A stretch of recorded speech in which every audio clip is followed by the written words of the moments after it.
And we should be live. Welcome everyone. So, welcome back, Chooms. Today we have a brand new RedStreams. Now, this is something which I haven't expected. It was just announced yesterday out of a blue. And today they're gonna be talking more about Mr. Hands and how they actually created the character and the fixer and everything. And also, it's going to be hosted by Lilayah and Alicja Kozera, and also the guests are going to be Pawel Sasko, and it's going to be the voice actor for Mr. Hands. I believe his name is Alex Jordan. Let me just do that. So, welcome everyone, welcome Chooms. Hi Ray, Zoltan, Alison. So, when it comes to the stream, the Red Stream is gonna be starting in half an hour on the official Twitch channel.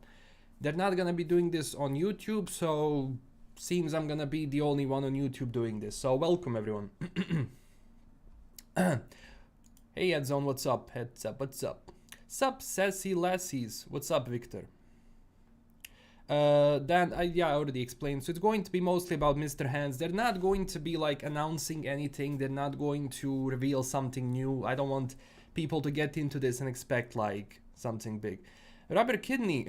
Good name, good name. Yeah, this is the pre-stream where we can talk a little bit. And surprise expansion, yeah. I don't expect any surprises because when it comes to CD Projekt, like in general, they are very stiff when it comes to decisions they're making every single time, because they said, you know, this is going to be the only expansion and it's going to be that, because they're not going to be moving forward.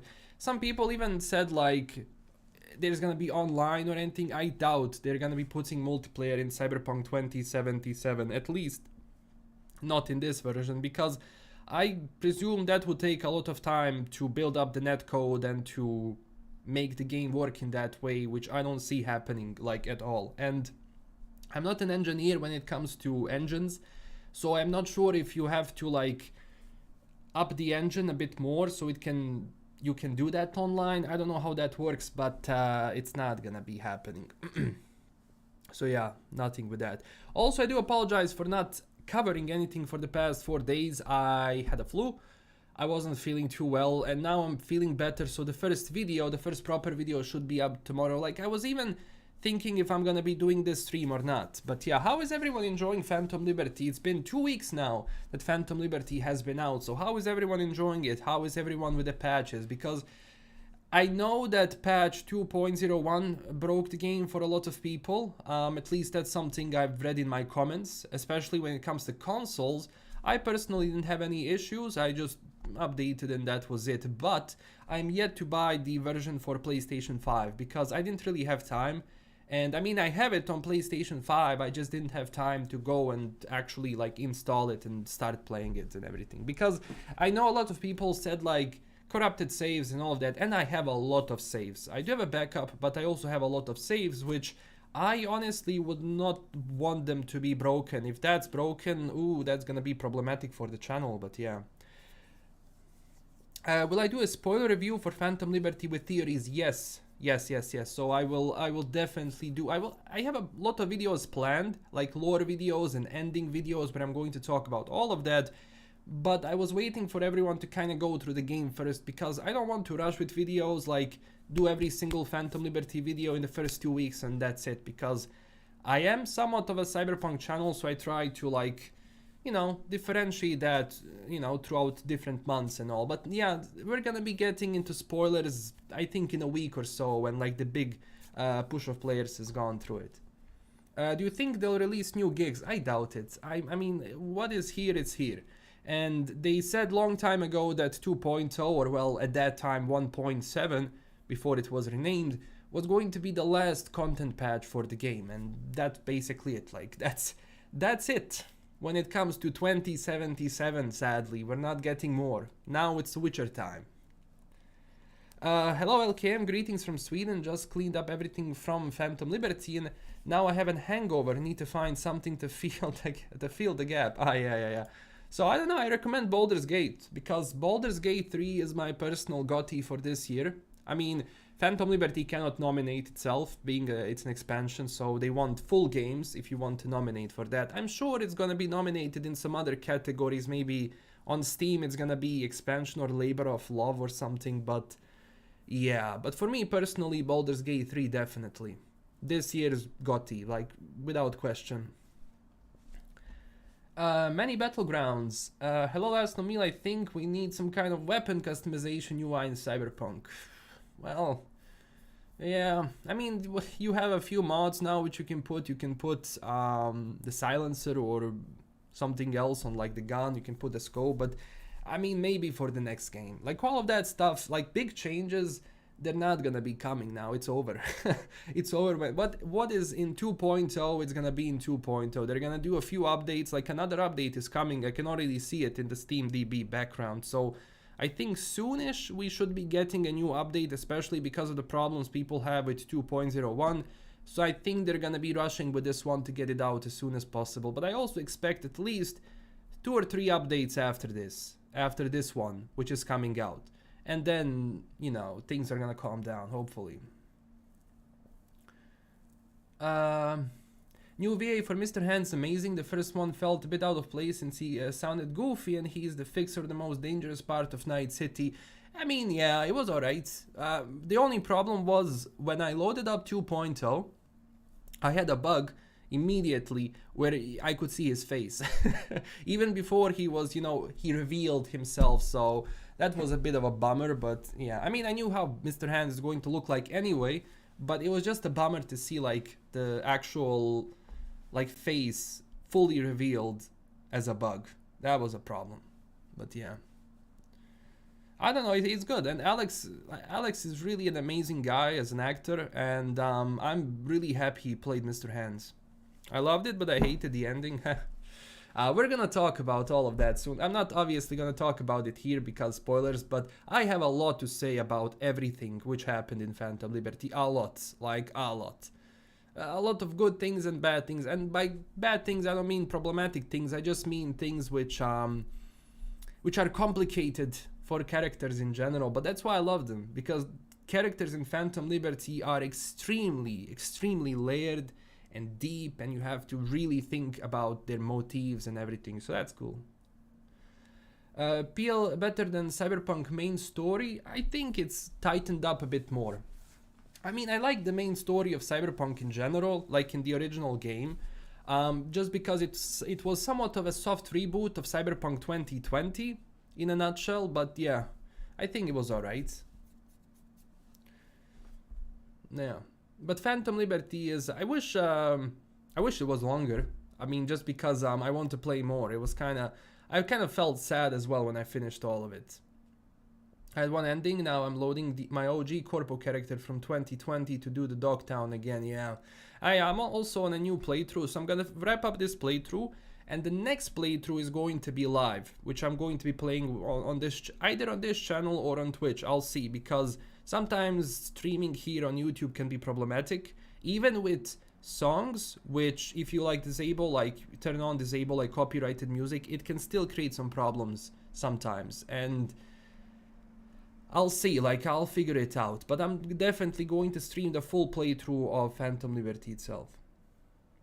New gigs are possible along the way because they did drop new gigs in patch 1.5 or was, yeah, they did, but they said again that 2.0 is the last content update, and by content they mean gigs. Now of course anything can happen, but usually, as it was practiced before, if CDPR says something, that's going to be it. You know what I'm worried about? I'm worried about that Witcher project from the Molasses Flood. They have been extremely silent on the Investors Day when it comes to that. Like they mentioned Hadar, they mentioned Orion, they mentioned that a little bit, not too much, but the Molasses Flood project, it wasn't too much. I'm gonna be honest. Like I'm getting a little bit worried about that one. I'm getting a little bit worried about that project. Hopefully everything is gonna be fine with that. We'll see. I mean, don't get me wrong. I would love new gigs, but you know, sometimes it's some things are not possible. A lot of bugs seem to be fixed with 2.1 patch on PlayStation 5, but the game has been crashing a lot, like 7 times every 2 hours. Wow, damn. I was really lucky with crashes. Like I had 2 crashes initially when I was reviewing Phantom Liberty, and honestly after that nothing. And I really stress tested. Like I like to alt tab constantly when I try a new game, just because I want to see if it's going to crash. if I constantly alt tab or anything. But yeah, it was good. But it just depends on which platform, which PC. Like those things are complicated. I had to reinstall Cyberpunk due to mods. Yeah, I mean, technically, like if you're having crashes and you use mods, like of course people have crashes without using the mods. That's known. But in case you had mods, always double check if everything is clean. And sometimes those files, they're hidden. So you have to delete more stuff than you would just to uninstall the game and reinstall it again. So keep a lookout for that as well. Maybe if you had mods, I don't know. Which franchise do I like more, Cyberpunk or The Witcher? I love Cyberpunk. I love it. I love the universe, I love the lore, I like how Mike Pondsmith views that stuff, but I entered into Witcher before Cyberpunk. Like, Witcher is my home. I started playing CDPR games back when Witcher 1 came out. And, you know, Witcher feels like home to me. I love The Witcher a lot, just because I have a lot of nostalgia factor to it, playing the game, growing up and everything. I don't know, it's tough to decide, because I really like the lore in both, and I like the both games, so I don't know, maybe Witcher is closer to heart a little bit. And that's why I'm kind of looking forward to the new Witcher game, because, you know, we have the remake coming out, we have the new trilogy, or well, the first part of the trilogy, or whatever they do. I'm happy for that, but also I'm excited for the next Cyberpunk game, because Unreal Engine and hopefully like that next Cyberpunk game, they're going to have a big look on everything here, and they're going to see like, okay, what can we upgrade? Because with Unreal Engine 5, you know, as engine, you have to work on every single one for a long time, but hopefully this works. And I'm excited that they're gonna be bringing in some tech from Red Engine into Unreal Engine 5, because that was said during the Investors Day. So maybe we're in for a big surprise. We'll see, but we're gonna see that in a few years. We're gonna grow old when Witcher game comes out.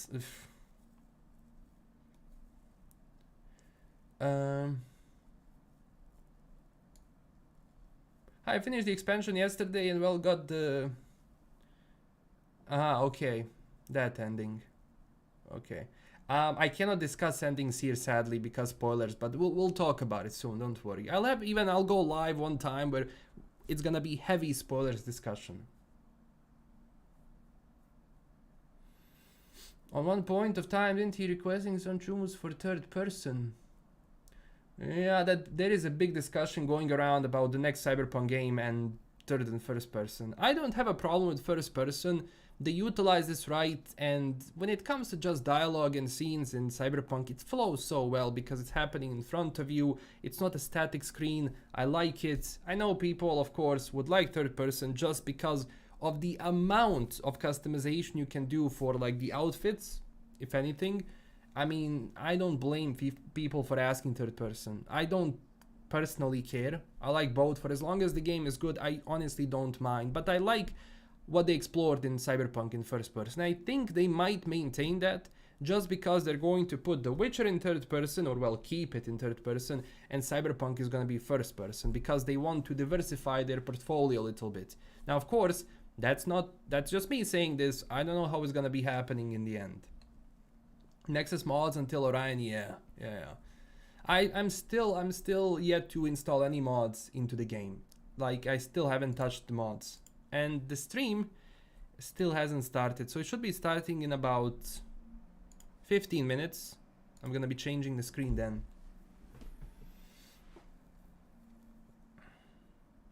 Are they going to confirm that the next game is going to be about invasion from Black Wall? I would love to see more net stuff. I would like to see more combat in the net. I would love to see that in the next Cyberpunk game. Definitely a lot more net stuff. Maybe Black Hand. I would love Black Hand in the next Cyberpunk game. Maybe even Rage Bartmos in like the net form, because Rage Bartmos is not going to die just like that, especially being in the net and all of that. I'm pretty certain a version of him is still floating around in the net. So we'll see. Do I think V would be in Cyberpunk 2? I would actually love that. Not as a main character. I think the story with V is over. I know it's gonna be Night City because Night City was always the city in Cyberpunk 2020, in Cyberpunk Red, and always. And I don't see them moving into different cities in the next Cyberpunk game because, first of all, Night City is the only corporate city standing, at least here, in 2077, which is done in that way. Everything else is not really that. What I would love for the next game is more Badlands stuff. I want to see bigger Badlands with more content, with more little towns and settlements, different nomad factions. I just want more Badlands stuff, to be honest. Just so that the nomad playthrough can be a little better. And also, for the next Cyberpunk game, if they go again for like the Corpo, Street Kid, whatever, I want to see more of that. In the terms, I want to see the beginning of that character, because in Cyberpunk, you are already like, depending on the life path you choose, and then how the game progresses, you kind of just start there and boom, you're kind of mid-tier merc. I want to see the uprise and everything, going into Night City for the first time, doing those first deals. That's why I would have loved if that montage from like the beginning of Cyberpunk 2077 was actual game and not just a montage, but it is what it is. Maybe there might be a moon. I would love Crystal Palace, maybe the moon as well, but I think Crystal Palace would fit. I meant the unreleased gigs that modders enabled. Who knows, man? Who knows? I would love more gigs. I would love if they put out 2 or 3 more gigs, you know, just to do something, but I don't know, man. I don't know. I love 2.1 PL, and if the update broke something, I haven't noticed it.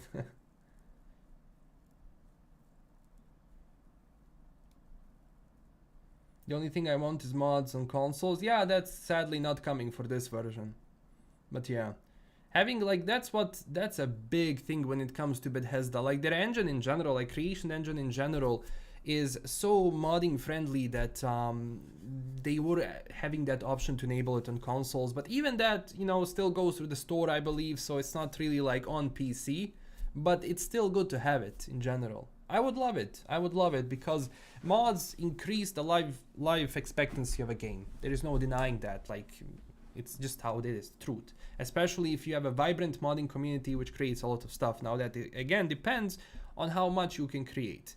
In Cyberpunk, same as The Witcher 3, you can't do too much, because the modding tools are just basic. They don't really allow you to do a lot of stuff. Even now with Red Mod and everything, like people still kind of go for their own framework and what they've created before, than using Red Mod and those versions. But yeah, I don't know. I think maybe for the future it would be amazing if they think about modding on consoles and modding in general, just to think it through more. I wish without mods they add train. Yeah, that's not coming. What is your view that after launch it cost CDPR to fix the game and develop the expansion? Yeah, I mean, yeah, it did cost them a lot to develop the expansion, and people kind of go for the stock market. Now, yes, so when it comes to CD Projekt and their future titles, a lot of that is going to depend on their next game selling, because they want to do all of that stuff. 3 games, live action, do this, do that. They want to be a huge powerhouse and not just about video games, but they also want to be in the modern pop culture and everything, and you know. And for that, you need a lot of money. You need positive cash flow at all times. So the next game has to work, and it has to work like The Witcher 3 and Cyberpunk when it comes to sales, so they can fund all of that stuff. That's the thing with when it comes. Otherwise, they will have to downgrade a lot of projects, and that's not good. I just hope they're ready for it. How's my experience with the newest update? Good. I mean, on PC I really don't have any issues. Disabled cross saves, that fixed my crashing issue. Yeah, that was actually an issue with The Witcher 3 as well. Let me just see if they started the live stream. Yeah, so we're gonna switch the live stream just to have it. But The Witcher 3 next gen, when it came out, I had issues with crashing, which was fixed when I disabled cross saves, and I enabled them later. But yeah, I wouldn't be surprised if that's the issue, to be honest. Like, not a surprise at all. So we're just gonna do this. Okay. What's my last no meal? I don't know. I think I had a sandwich. I couldn't eat too much. We'll say when I finished the main story of PL because I wanted more. Yeah. My game crashes when Discord is open or running in the background. Damn. Never had that one. Real Witcher is home. I don't blame you. Witcher 1 remake is so needed. Witcher 1 is great and the game is so outdated. Yeah, so the only problem, I mean, Witcher 1 is truly amazing. Like, the story perspective of the Witcher 1 and decisions you can make in that, it's so well done. But the problem is that combat can be a little bit tricky because you have to press basically the button at the right time and then you're going to do a combo. And you have to switch between fast, strong, and group style depending on which people you're fighting and if they're heavily armored. But the story and the atmosphere was probably like the act 1 of The Witcher 1 in that village was it Flotsam village or I don't remember, was the best atmosphere in The Witcher period out of any games. I just loved it so much. But yeah. I mean, yeah, that's the thing. When people mention GTA 5, like GTA 5 does that. They just put, like, in general, like, you want first person, here's first person. You want third person, here's third person. Again, that comes down to direction.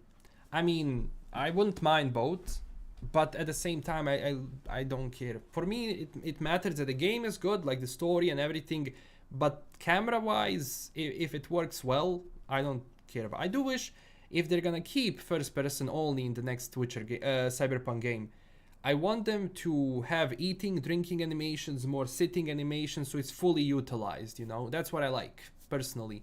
I like those things. That's why I like to play Stalker Anomaly, just because you have all of those things you can, you know, work around with and you have animations for that. But yeah. Honestly, I'm excited for their new IP. Like, I was thinking hard, like, what IP they're gonna be going for. It's going to be in-house, new IP, everything is going to be original from CD Projekt, but what is it? Space, fantasy again, something maybe in modern times, ancient times, who knows? I do think it's going to, and listen, whatever the new IP is going to be, you have to think about one thing. It has to be franchise friendly. So whatever they work on, as they said themselves, they want their games to be foundation for the franchising of everything. Whatever that new game and IP is, it has to be franchisable. So that means potential shows, anime, plushies, shirts, whatever. So yeah, we'll see. I would like CDPR to do a horror game. We'll see.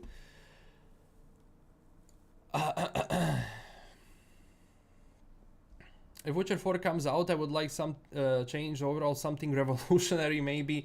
Oh man, I'm both excited and afraid when it comes to the next Witcher game, because think about it, no Geralt of Rivia.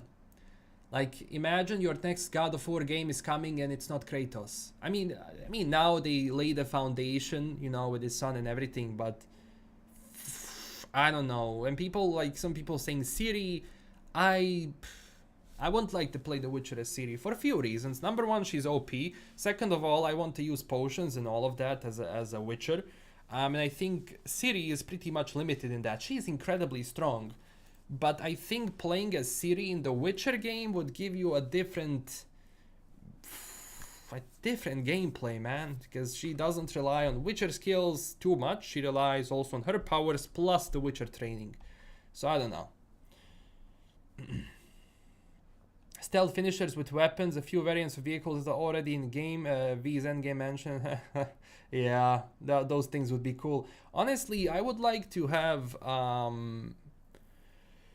New Game Plus definitely, but I want to see from vehicles better in the first person. I'm gonna be honest, like a lot of vehicles in first person in Cyberpunk don't have a good viewpoint because V, whenever he's sitting in a car, he's sitting like this. He's just like this, and you're driving like this. So that's a bit problematic for me, because I like driving in first person in Cyberpunk. It kind of feels good, but not a lot of vehicles. Their field of view has obstacles and on it, which is just Do you believe CD Projekt Red is preparing another Cyberpunk anime with Studio Trigger? I would love that. I would absolutely love that.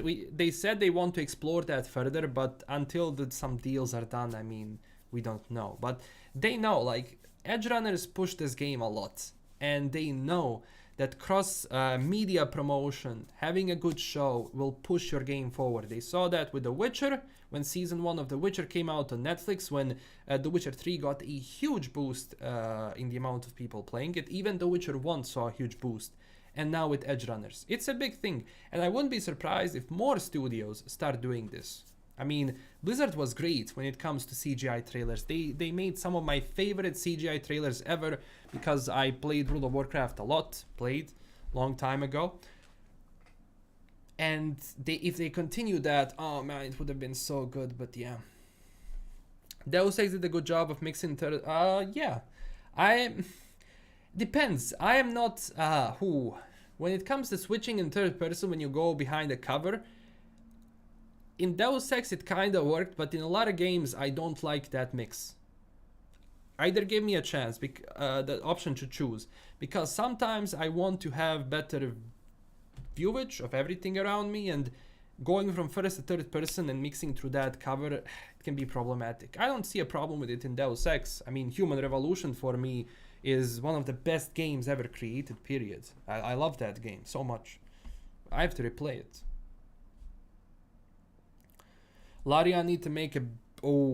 Larian Studios making a turn-based Cyberpunk. I mean, yeah, technically that would be the tabletop version of Cyberpunk. That would be cool.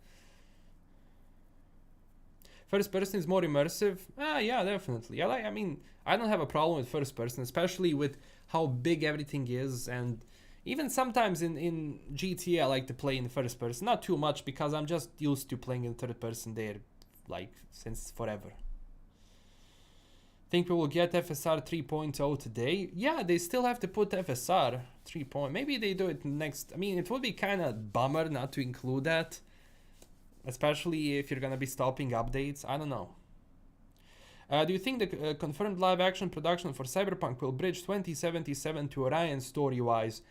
I think whatever they do with live action is going to be in like the modern times of Cyberpunk, so 2077 and further on. I doubt they're gonna be going into 2020 or Red Stories, but I don't know. Maybe a corporate war. I keep saying third corporate war because a majority of the third corporate war was fought in the net. It's not the corporate war you're thinking about, but it was fought in the net, and I like that idea, but I doubt they're gonna be going for that. Larian writing is terrible. I would disagree on that. I mean, Cyberpunk writing is amazing. Larian writing is amazing as well. I don't know. Just different games. Cool thing to think about. Is this new? What? RedStreams? Yeah. Where is everyone from? Haywood, Watson. Hell yeah, let's go. Watson and Haywood, definitely. What's my go-to build playstyle? So it's primarily assault weapons and submachine guns, but now I'm working more in like the blades section. So blades and pistols in the latest playthrough.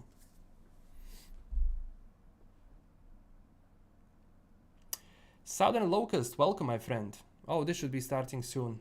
We're gonna switch. Okay, there's music, all right.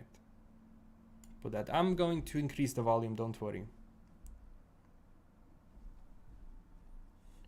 Why does PL have to be so depressing? I mean, Cyberpunk stories are depressing in general. It's just how it is. I mean, Mike Pondsmith literally has the title, Mike Pondsmith, the guy who killed your Cyberpunk character. That's just the gist of it. Now, it's not a spoiler for everyone, you know, goes crazy. No, it's not a spoiler, just general what is like Mike Pondsmith and how he likes to present the stories. But also, wrong city, wrong people if you want happy stories. What's my opinion on Phantom Liberty OST? Amazing. I love that style. The fighting music is insane. Alright, I'm going to increase this. Let me just check this for a second, okay? Put the desktop audio on. And, okay. Increase the volume a little bit.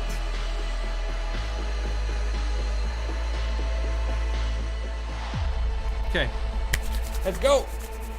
Hello and welcome to another episode of the RedStream. Today we have a very special episode.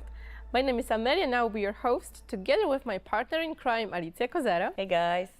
And we have two super cool guests, so please welcome Pawel, Sasko, our quest director. Hello, Chums. Stoked to be here.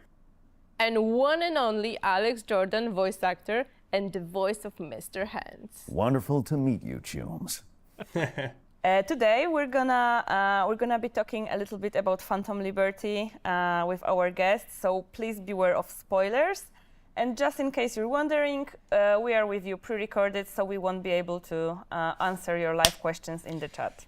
Let's jump in. Q&A. Yes. First things first, Paweł, can you tell us a little bit more about Mr. Hands? Who is he? Where did he come from? Yes, so Mr. Hands, actually, he was a data analyst in one of the megacorps.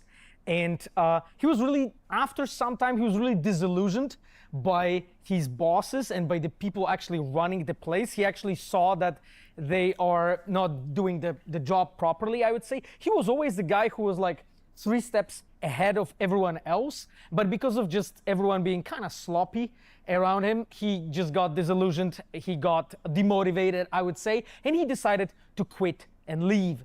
And that is the moment when actually his new life and his new persona starts of the Mr. Hands, the fixer of Pacifica, the one that you know probably very well from the base game, and the one that you hopefully get to know slightly bit more in Phantom Liberty.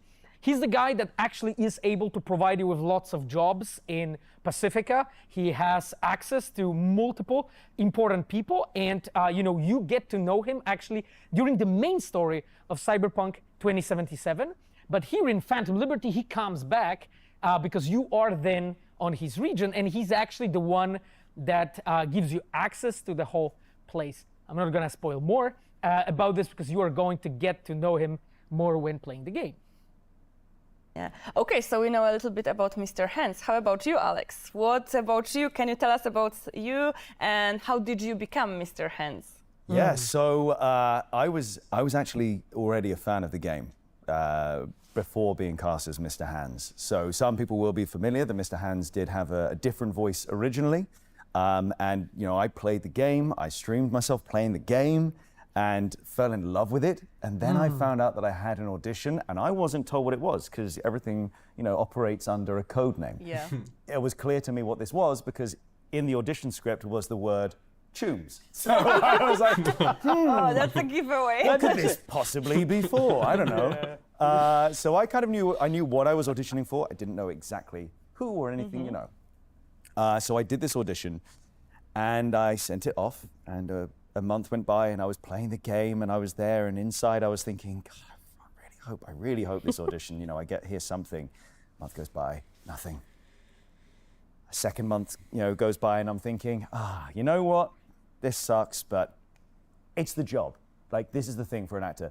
What a lot of people don't realize is, you submit often, sometimes, like, you'll do like 10 auditions in a month and hear back 1, Yeah. That's sure. just the nature of it. So I was thinking, oh, well, what a cool experience to get to be able to audition for an unknown project with the word Chums in the script. And then, just as I had resigned myself to not being involved in the game, Way to play. No, I got an email, and it was just okay, so booking confirmed, you're going to be in at this time, this place, and suddenly I was like, oh, hold on, sorry, so I've got this? And they're like, yeah, you got this part. So I had to then continue streaming the game, quietly losing my mind. With a poker face. Exactly, just like, what a cool, this is great, I love this game. People in my chat literally saying, would you ever want to work with CD Projekt Red one day? Now, first of all, I mean, that's a foolish question. Yes, like, you know what I mean? And then secondly, just going like, some people literally going, are you working with CD Projekt Red on anything? And then going, no, I wish, man. But I have just a blanket, you know, it's the NDA thing. I have a blanket rule. Everything I say to people, regardless, any question you're ever going to ask me, the answer will always be no. Like, it's just, there's no reveal on either way. Because if I say yes to one thing and no to another thing, and then people start reading in, so I just go, the blanket answer to any question you ever ask me about any game thing, no. So, got the part, went in, and found out more, and found out it was Mr. Hands. So obviously familiar with Mr. Hands from the base game. And then, so what was explained to me was the character was going through this redesign. This character was going through this redesign because, you know, okay, it sounds like a cliche to say. I know this is a cliche thing that actors use a lot, or, you know, people working in media use a lot when they go, the city is itself a character. Oh yeah, But that's what we truly, say. Night City is itself a character, and each area of Night City has its own distinct personality. And the fixers have to represent a part of that personality of that area, right? They are kind of synonymous, you know, Padre, everyone, they are synonymous with the area that they oversee. So as things developed, Mr. Hands, you know, it was kind of decided he needs to go through a bit of a change to better represent an area that could have Dogtown in it and could go through this slightly more spy thriller sort of feel to Phantom Liberty. So what we found and ended up with Mr. Hands was this guy who, I mean, it's clear from the very beginning, he operates from the shadows, there's something shady about him. When we were starting to find the voice and how he talks, one thing we very quickly decided on was we wanted a guy who you couldn't immediately pin down exactly where he was from. So vowel sounds would be American, but, you know, maybe some of the length of the vowel sounds might be a bit European. Maybe not quite, the intonation, the pattern might not always be exactly what an American That's very cool can insight, be. Alex. Actually. Yeah, so like you'd find this guy who is like going, well, who kind of is he? He's like an enigma. Exactly, exactly. This guy who, I mean, almost I would say, particularly from the citizen perspective, almost as more than anyone else within Night City, there is this meticulous, planning, calculated, discreet, you know, in a city that's full of excess, hedonism, chaos, all this stuff. There's this person who is like, who has total control, who is always thinking ahead, who is discreet, who doesn't put himself out there. And sure, he has the hands, you know, but maybe isn't necessarily one of these totally chromed out, you know, people that you see wandering around Night City. So we found this guy who kind of, this voice, this kind of soft sort of tone, but also a pattern and a rhythm to the way he speaks. Because he is so meticulous and he is so calculated. And when he speaks, he often, as we found with the script, he often provides a point, a counterpoint, a solution. Yeah, that's even visible. Like when you play some of the gigs and he's pissed on you. Yeah. He's even very calculated and calm, even when he's pissed on you. Yes, even when he was pissed, it was, you know, it was like, V, I'm not happy. Like, it's like, you know, that was literally, you spoke it exactly the way it's literally like a parent telling you, do you know what I mean? It's like a parent telling you off who is sort of going, I'm very disappointed in you. Sort of like, it's that kind of thing rather than excessive anger. Right. That's the worst you could hear from someone. I'm disappointed with you. Yeah. So we found this guy, and also, you know, it's here's the job, here's the payout, here's what needs to happen. It's a lot of this. So there is a sort of a rhythm that he falls into, but it's a rhythm as well because he is calculated. He's a man who thinks everything he's going to say. He doesn't just blurt it out. And you see that, I think there is, without revealing anything, there is a moment where to hear him speak to the character, there is like beats and pauses between what he says, where you are clear that there's some sort of thought process happening, and then it's another line, you know, another address to the player. But there's also a little moment where you kind of no patch after this. Or you're behind the facade, a little bit of a break, where you go, okay, there's another side to this guy that isn't this like pure front of cold, calculating.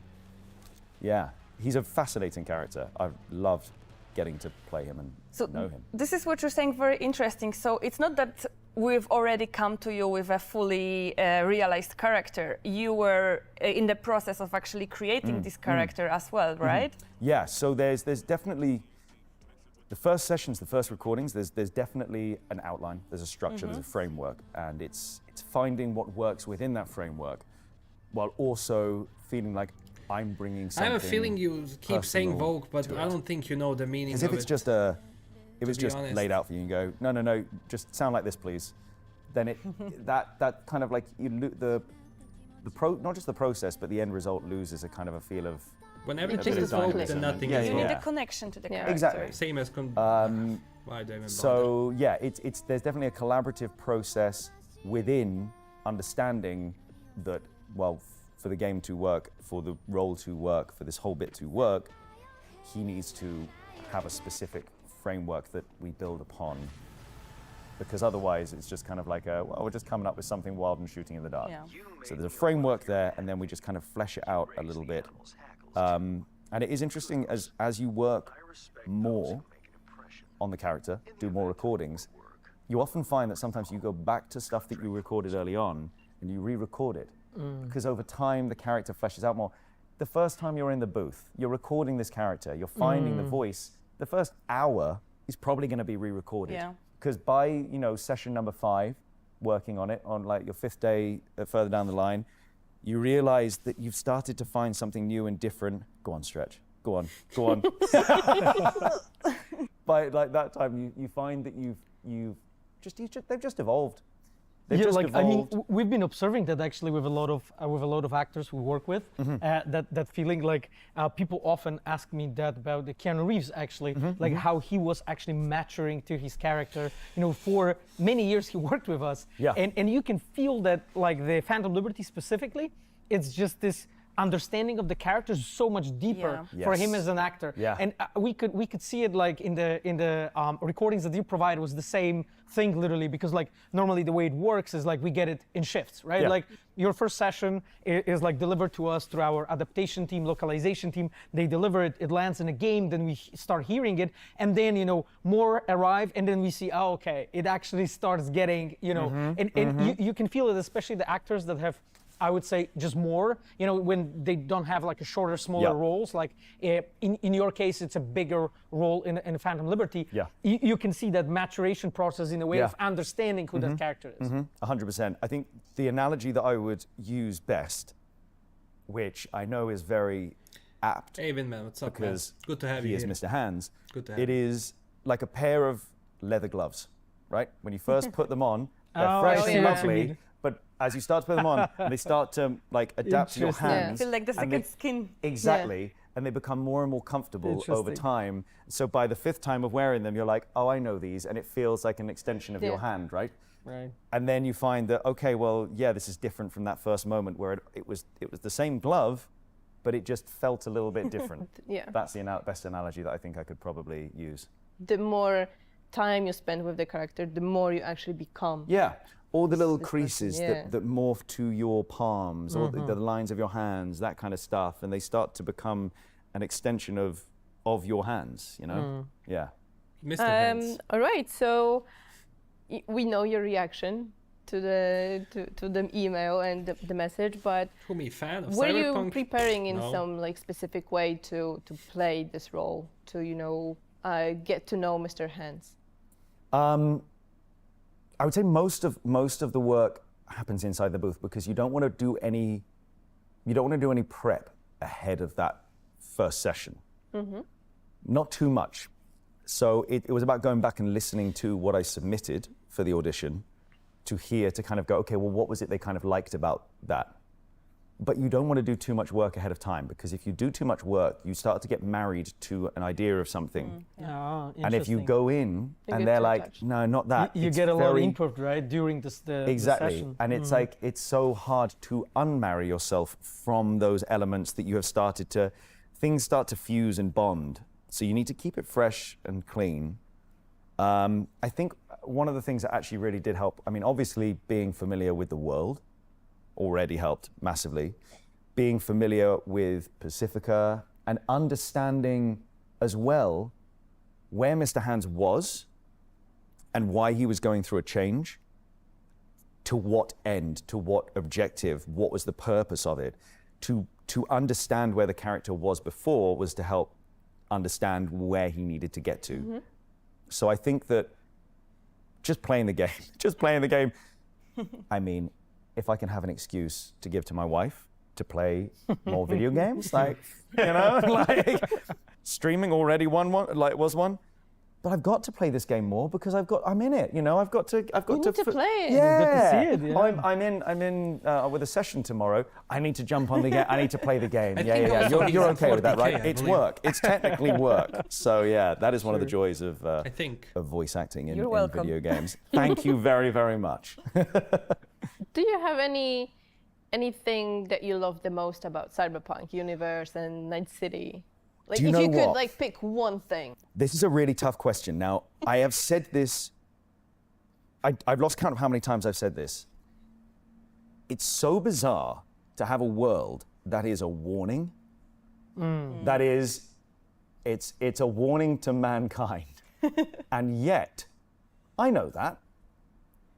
But every time I play it, I'm like, I'd like to live there for a little bit. Do you know what I mean? Like, I shouldn't feel that. Yeah, Mistra. But I do. Definitely true. I think, honestly, That's why it's I funny. have always been, this sounds like a really weird sentence to say. I've always loved lights.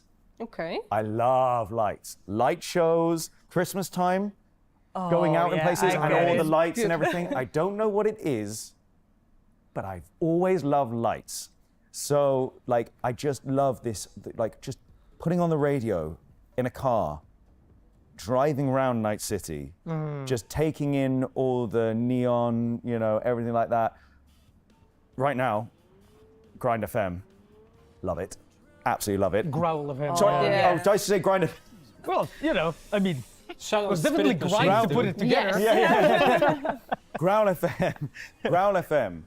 And also, Sasha Gray does such a good job. Brilliant host. And I honestly have listened to Looking Through My Kuroshis like so many times that I basically know almost all the lyrics at this point. But at the moment, my favorite thing is putting that on. But I genuinely think, so I also have a thing where every time I hear I really want to stay at your house, I stop whatever I'm doing. If I'm mid-mission, doesn't matter, it's gone. And I put on my LED lights that flash different colors, and I just take in the song, and I just drive around, and I do donuts, and I do things like that. I just enjoy it. I really enjoy it, and I honestly think that just taking in the city is one of the characters are phenomenal. Quest, everything, love it. But just driving around and taking in the city is really cool. Awesome. All right, so if you are playing the game, guys, you probably noticed that in Phantom Liberty, Mr. Hands has different voice, as Alex already mentioned a little bit. But I'd like to dive in what it's meant from our side. Why did we decide to change the voice, Pawel? Yes, so that was actually my decision to do that. Like we had, yes, but Man, this waypoint on the it was mini actually maps. like I dived into the Cyberpunk 2077. I knew because like open world team is one of the departments that I'm directing as well. So I knew that I need Mr. Hands really for the structure of the game, for the narrative and whatnot. So then I looked into the Mr. Hands, how we have done him for the base game. And I realized that he just wouldn't fit. Yeah. You know, he just wouldn't fit. Like, and naturally, you know, when we've been designing Mr. Hands, you know, back in, 2000, I don't know, 17, 18, when we've been thinking about that character, it was what we needed at the time. And I think the voice actor did a good job to fleshing out that character. But then deeper we went into Pacifica, more I realized that it just wouldn't work with going with the same design. And again, like I had to face a decision of like, okay, are we trying to bend the design and trying to make it that it still works, but then there's something else?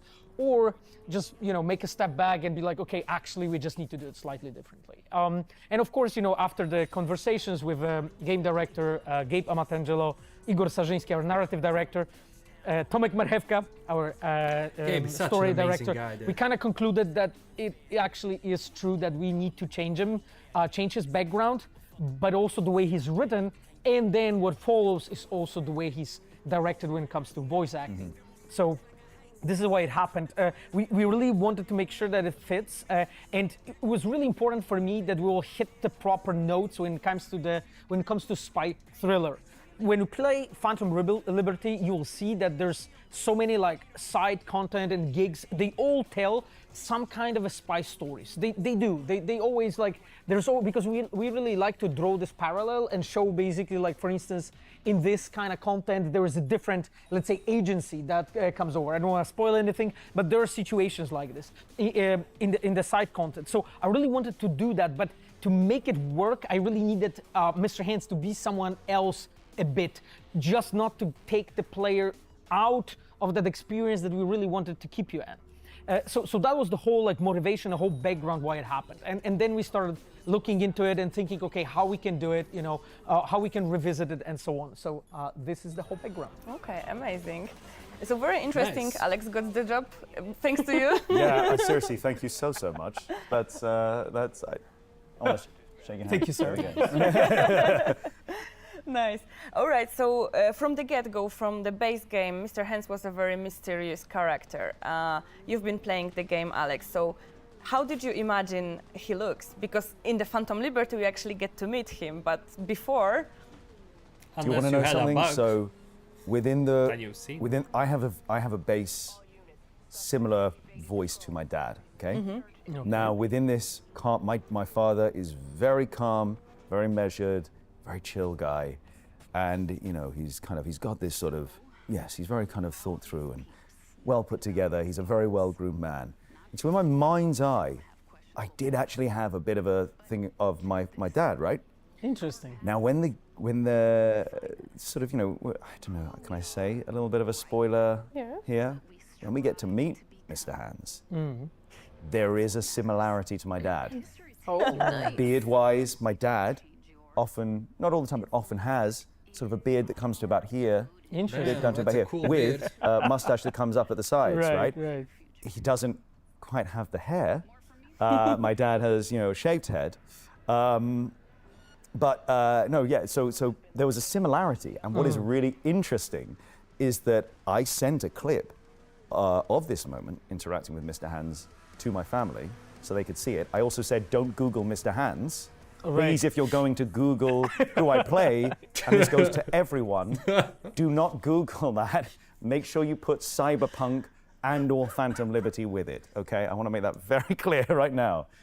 But And so when I now showed everyone it, goes to I know. Google. I'm sorry, I've done that to you. We're dumping it. Man, yeah. So when I showed this, don't my Google dad this. came back and he said, interesting, I so made a have they mistake. used any part of your face for this? Because I feel like I can see a little bit of you in there. And I was thinking, that's interesting, because I see a little bit of you in there. So I didn't really know. I kind of just had this abstract idea in my head of something similar to my dad. And then when I finally saw him, I was like, oh no, there is actually a bit of a similarity here to my dad. So yeah, I mean, I knew, again, I got a visual image which that was shown at the very beginning, but I was told it would go through some further changes, which it has done since. Yes. So there was already a kind of thing, but they were like, don't take this as the final thing of Mr. Hands. Like I got myself this jacket because it's the closest thing I could find to Mr. Hands, but originally there was a different color jacket. Yeah, We had a purple with an orange scarf. I believe so, yeah. I got myself a purple jacket and an orange scarf, and then it changed. So I was like, like when I got through the artwork that I was Really, a allowed to scarf? share on social media, I was messaging Martin saying, wait, so is this what he looks like now? I was like, yeah. I was like, okay, I'm gonna have to go online. So I went online, like desperately searching for another jacket, sending Martin these images of these jackets, going, which one do you think is more like it? This one or this one? Martin's there going, this one. I was like, okay, but that can't arrive in time. Okay, I have to go for this one. So I now have a random purple jacket and orange scarf, which, Excellent. you know. Excellent.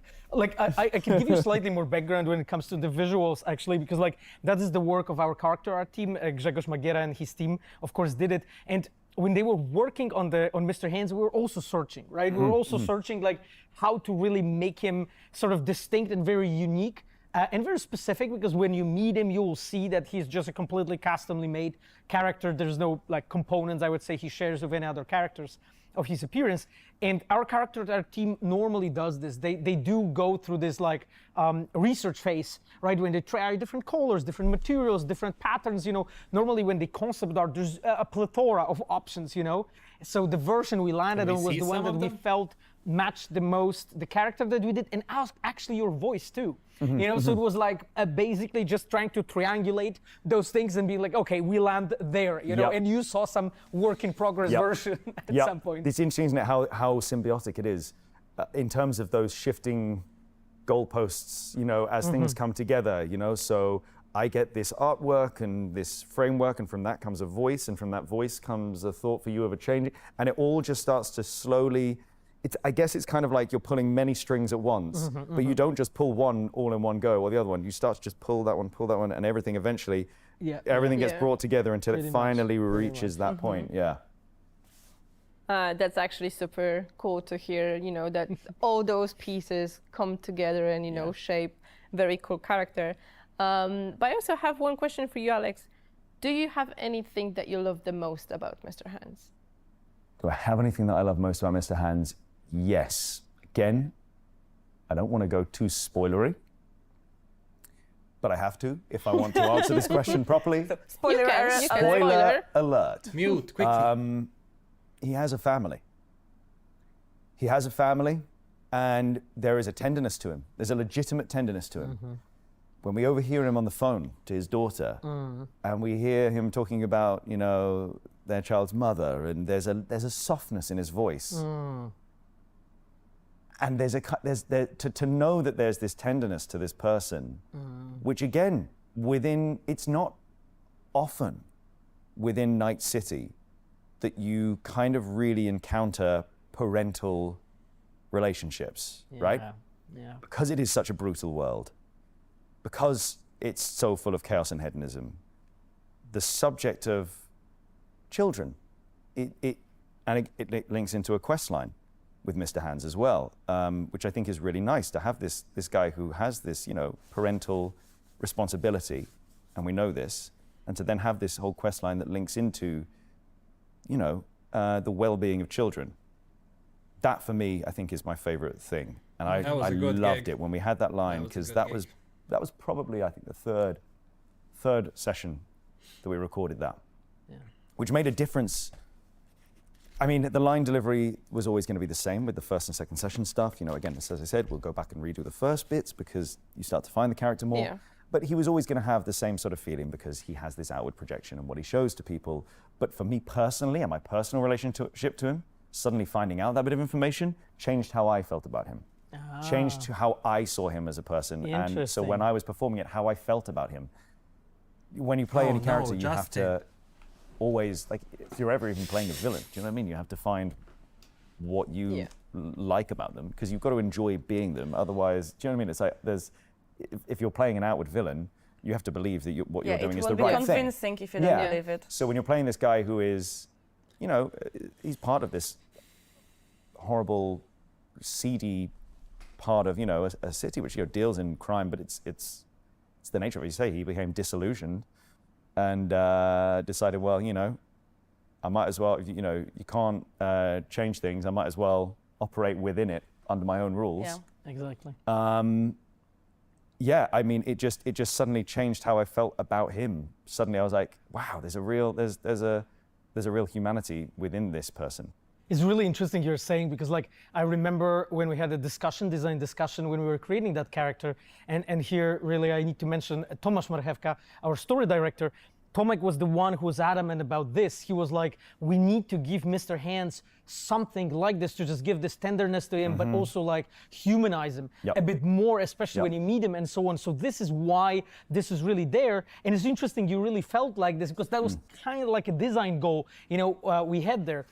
Like when you look at fixers in Cyberpunk 2077, like a lot of it was, and a lot of, you know, how we created Mr. Hands was based on conclusions and feedback we had from our players in regards of fixers in the base game. So there a lot of people said that some fixers do feel that they're maybe like a bulletin boards almost from Witcher 3, when you just grab the tasks and that's it, right? And we felt like, okay, so now when approaching Phantom Liberty and looking in Mr. Hands, we really want to do it better, right? Give him a background, maybe give him a family, as you mentioned, you know, and a moment when you meet him, something just a bit more, you know, and actually his story is a bit more involved, I would say, in Phantom Liberty. So there was a lot of those things that come together. So it's interesting that you really felt that because that really came from Tomek and from the design intention to humanize him. It's an excellent choice. It really was an excellent choice, because I feel as though the feedback that I've had from people, you know, people saying that people have messaged me being like, I love him as a fixer. We'll talk about because, playoffs after you know, this. not only the quests that he gives, you know, provide moral dilemma and stuff, but it comes from a place where they felt like there was this element of humanity within him, which was kind of engaging. So yeah. Is there anything that you would change in Mr. Hands? Like whether it's his past or how he's treating V, or, you know, how he's trying to find himself in the city? No spoilers, but get on top of this So building. I don't think there's anything that I would change directly with Mr. Hands. The only thing, you know, that I just Get do on not top have in of it. common with him, and I say this as a British person, and Brits out there are going to be horrified, I don't like tea. Shots I am fired. a Brit that doesn't like tea. So, yeah, coffee Wow. only for me. So I would have Mr. Hands. Drink coffee instead. Yeah. Drink coffee. In the Yeah, a little okay. bit of coffee instead of tea. But Right. other than that, I really don't think. I mean, he's a smooth, suave-looking dude who has a lovely office and has a family, you know. And I think out of all the, I'm biased, okay? I'm biased towards Mr. Hands, but out of all the, out of all the fixers, it really feels like he's one who has total control on what he's doing. I don't want to change that for the world. Yeah, He's a man who's like, you know, I'm in control. Great, because it's so easy to lose control in Night City. So fair play to you, Mr. Hands. Fair play. You've got it good. So fair play to our dev team who created this amazing character. Absolutely. Okay, so how about maybe some fun stories from the recording session themselves? Do you have anything to tell? Yeah, okay, so I'm so excited. I really want to meet Boris while I'm here. Is Boris here? Do we know if Yeah, he we should be can here. see. Okay, because I would love to meet Boris, because Boris is such a character. Yeah. Boris is Just fascinating. maybe for our viewers, so I mentioned Yes, yeah. Boris Pugacz-Muraszkiewicz, that's our adaptation director. Yes. Boris is the one who's directing most of the English voice actors. He is there to just talk with them, and he's also the one that puts a final stamp on writing in English. So am I correct in saying Boris is Polish-American? Yeah. I think so, yeah. Yes. So Definitely. so when I'm doing an American accent, you know, we're talking about, you know, sort of making sure He also the did the sounds are voice right. for like the demo. And there was full one demo. word. That's his voice, I Boris's can't remember voice. exactly what word it is now. It will, when I'm playing the game and I hear it, it will suddenly come back to me. There was one word, and Boris was like, no, that's not how you pronounce it. This is the pronunciation. And I was in the booth going, I don't know about that. I'm pretty sure I'm saying it right. And Boris was adamant, no, it's not the pronunciation. This is the pronunciation. I was like, okay, cool. And I recorded it, and it was sent off, and I was there thinking, they're going to think I'm an idiot. They're going to come back going, why has he said it like this? And I just had this feeling. And Boris was adamant, and I was like, you know what? You're American. I take your word. It came back 2 sessions later, and it was, we're not sure why he said it like this. And I was like, I told you. I knew I'd said it wrong. And I was like, I was there going, I trusted you because you were the American one. So that one, I would say, that was probably the moment, like, that was my most amusing moment in there. But just recording in general was so fun. Justin, who was director that we had in the booth there, he's wonderful as well. He's such a character. You know if you've got things wrong or right, because Justin, you can just tell from Justin. You know, it's just like I deliver a line, look through the glass, and look at Justin, and I'm very aware. Okay, we need to do that one again. Okay, yeah, we need to do that one again. Justin wasn't feeling that. But the recording sessions were wonderful. We recorded at Side, who are a studio in North London. Wonderful studio who have done things like Witcher. Well, that's and where Witcher you're series. recording. And yeah, so they're an excellent. So shout out to Side. lovely people that we work with there. But the recording sessions are just always a lot of fun, getting to know the characters. Alex, but I'm actually myself curious about one story though. So there is this moment when we shipped the trailer, the new 2.0 trailer, where Mr. Hands is the one that speaks, right? And I'm quite sure you didn't know. I had no idea that Mr. Hands was going to be there, and I was at Gamescom. I was at Gamescom where it was revealed, Yep. the opening ceremony, like Yep. the opening show, and the trailer's revealed, and I can't say to anyone, that's me. That's me right there. And also as well, even if I was allowed to say it, I probably wouldn't have been able to get the words out because I'm there going, that's me.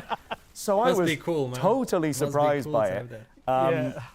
And I think I probably accounted, I'm not going to lie, I have watched that trailer back several times. Oh, me too. I believe. I know that Over at this and point over. it's sat on 1.4 million views. I think I account for about 300,000 of Oh, them. yeah. I just, the next day, I literally just, I found a quiet spot and I had my headphones on, watched it, back to the beginning, watched it again, back to the beginning. Like, just sat there, just taking it all in.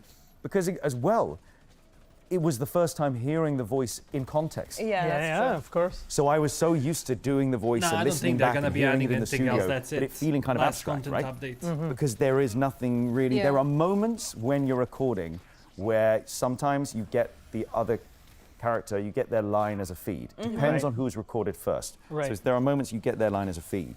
So you can respond to it, and it really helps with the recording process.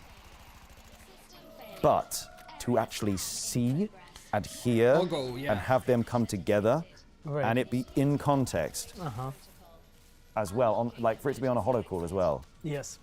was just such a cool feeling. And then at the end, just a little sneak peek inside the office, and That's true, yeah. it Yeah. was unbelievably cool. So it wasn't then official that you are Mr. Hands, but did anyone recognize you? No one recognized me.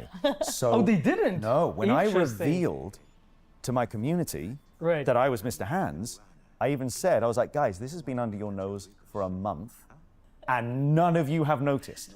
Not one of you has no. realized. So People- even on your stream, people didn't realize? No one. People were coming into my stream and saying, are you excited Witcher for 1 Phantom remake, Liberty? yes. I was like, yeah. And then they were like, are you going to be working on anything like, oh, do you know, are you like, you know, any of like the upcoming stuff, you know, blah, blah. And they're going, no. And then like, literally like, director dressed into camera going, oh, you know, but CD Projekt Red, I'm here if you ever want me. Sort of like trying to play, do you know what I mean? you, Like, you should have done like, throw them off. but the recent trailer was amazing. I know. Someone even posted the link to the trailer in my chat, and people were talking about it.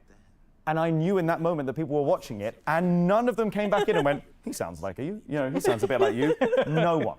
No one. Oh my That's god. cool. So yeah, and then when I finally revealed it, people were in the chat going, who had obviously watched the trailer, going, how did I not notice? It seems so obvious now. right. But Because you do have a different voice. I do have a Yeah. different voice. Yeah, but exactly. Like Mr. Hands is down here, and he's very calm and measured and like this. Yeah. But I mean, there's still the same kind of Yeah. feeling. You know what I mean? Yeah, in some words, when you speak, Yeah. you reveal that you're Yes. him. But Yeah. it's just like people will really have to be listening Like for it. I feel like my range when I talk normally, when I Yeah, get we excited, just it kind of runs the rocked 'em. gamut of like Yeah, yeah. right up here to then sort Naturally, of like going back down here, and then there's moments when I'm down here, and Uh-huh. it kind of starts to come out. Definitely, like I think I was saying to my wife one time when I was watching the trailer, because I mean, sorry NDAs, my wife did know that I was in the game, It's okay. because you know. She's my wife, and I'm getting excited and watching the trailers, lying in bed, and she's like, "You're watching it again?" Yes, I'm watching it again. But she, like, you know, we were saying, what she did was she like, say? What did she say when she Yeah, heard when the she trailer? heard- And yeah. hear you speak for the first Yeah. time in the context of the game. she found it very cool. She's like, you know, she's not a gamer in any way. It's a world which is kind of foreign to her. Right. She gets it though. She especially gets it now. The more I've been working as a voice actor for 10 years now. I've done loads and loads of games now. This is you know, this feels like a really cool milestone, you know, once. So she understands that. She gets the weight of it. She gets the importance of how cool this game is and what it means to so many people. So watching back the trailers and stuff, and she was like, yeah, come on, let's watch it. And what's interesting is I remember one conversation when it's basically we were saying that as the day goes on and I get more tired, my voice goes more and more down to like here. So like at the end of the night when we're getting ready for bed, I'm like down here and I'm like, right, okay, sort of, way down here. And it was just basically saying, so he's basically just you when you're tired. Just sipping right down. That's interesting. Oh my God. Yeah. Interesting. She's like, Alex, you're Mr. Hands again. Yeah. Your Mr. Hands is showing. All right. So apart from starring in Cyberpunk 2077, you have, like you mentioned, a lot of voice acting roles.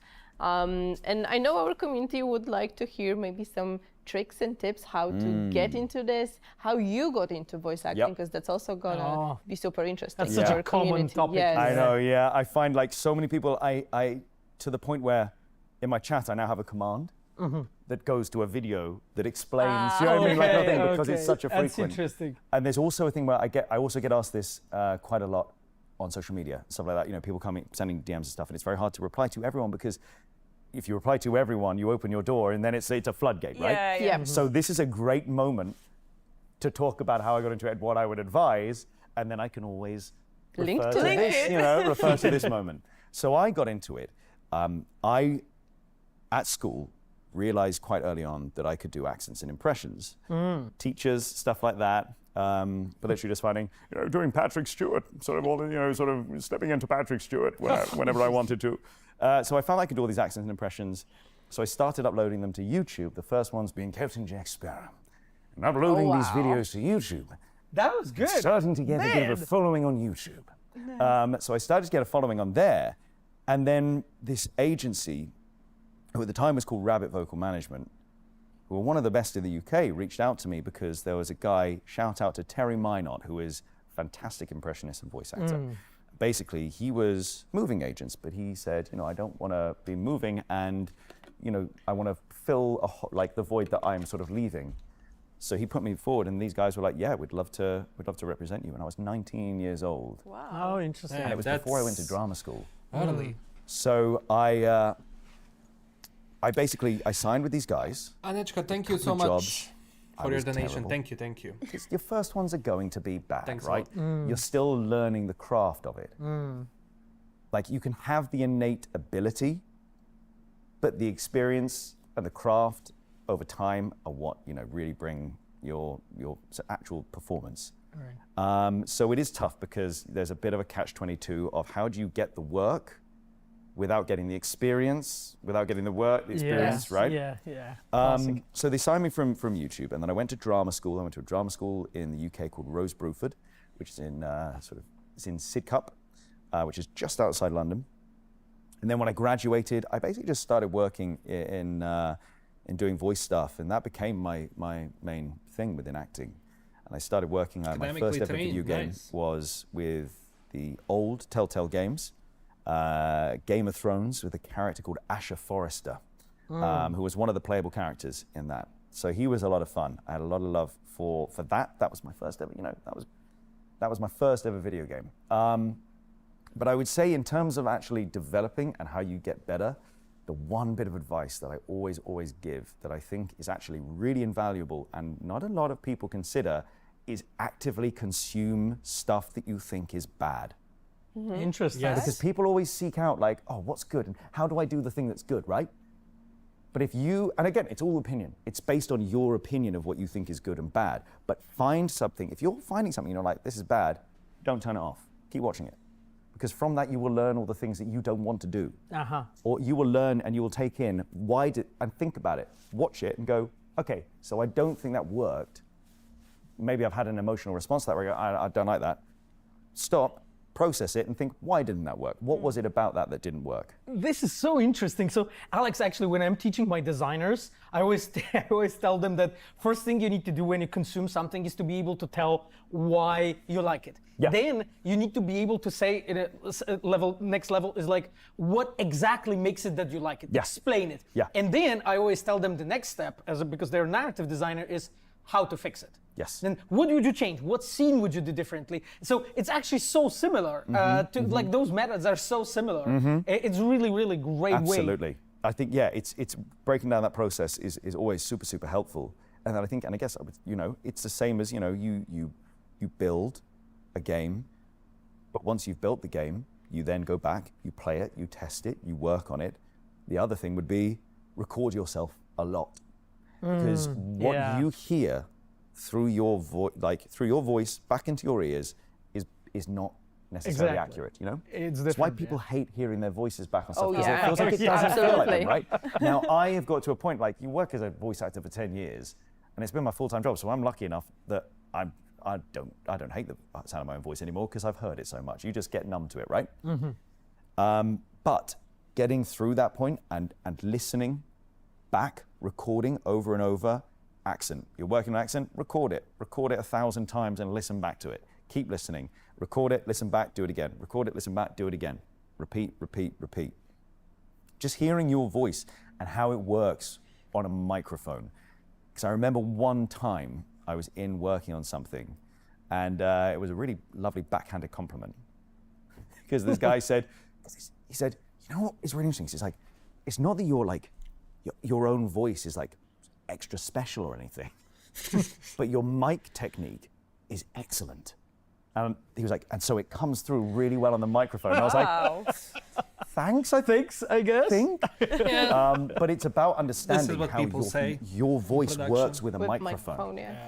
And about understanding, okay, well, if I'm this close to the microphone and I do this, then I can make this happen. If I go this far back and I do this, it's all about that. And it's, again, it's about practicing different kinds of microphones. So some will be attached to your forehead, some will be a shotgun mic, which is directional right here, and you have to learn and practice that you can't really move around the space as much, right? Some game stuff, you will be able to move around the space a lot.